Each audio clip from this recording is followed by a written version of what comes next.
ஈரானுக்கு எதிராக அமெரிக்காவும் இஸ்ரேலும் இணைந்து முன்னெடுத்துள்ள ராணுவ நடவடிக்கை எதிர்பார்த்ததை விட விபரீதமாக சென்று கொண்டிருக்கிறது என்று ரஷ்யா அதிர்ச்சிகரமான தகவலை வெளியிட்டுள்ளது.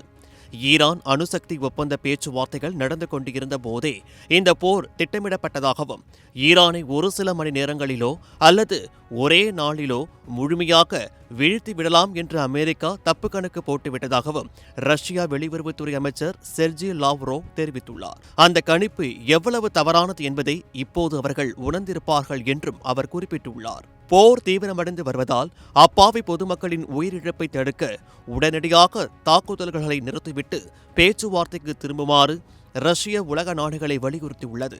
குறிப்பாக சர்வதேச அணுசக்தி முகமையின் பாதுகாப்பில் இருந்த அணுமின் நிலையங்கள் மீதே இஸ்ரேலும் அமெரிக்காவும் தாக்குதல் நடத்தியிருப்பது உலக பாதுகாப்பிற்கே விடப்பட்ட பெரும் சவால் என்று ரஷ்யா கவலை தெரிவித்துள்ளது.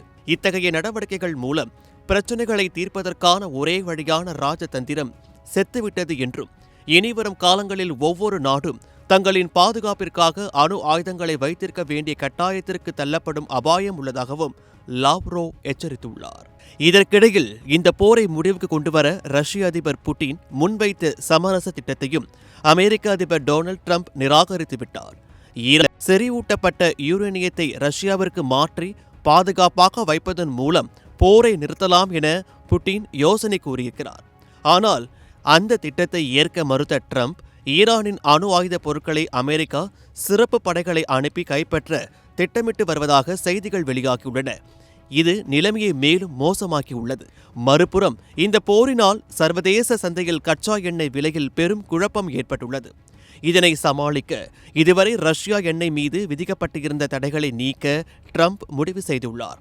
அதேவேளை 2028ஆம் ஆண்டிற்குள் வெண்வெளியில் ஏவுகணை தாக்குதல் நடத்தும் கோல்டன் டோம் திட்டத்தை அமெரிக்கா செயல்படுத்த துடிப்பது விண்வெளியையும் போர்க்களமாக மாற்றும் செயல் என்று ரஷ்யா குற்றம் சாட்டியுள்ளது. தேவைப்பட்டால் அமைதி பேச்சுவார்த்தையில் மத்தியஸ்தம் செய்ய தயாராக இருப்பதாகவும் ரஷ்ய தலைமை அறிவித்துள்ளது.